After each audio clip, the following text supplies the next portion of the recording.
pong klase, ma'am.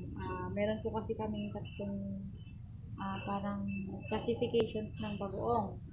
Ayan po yung Class A, Class B, and Class C, ma'am. Yung Class A po namin is yun na po yung premium or export quality na, ma'am.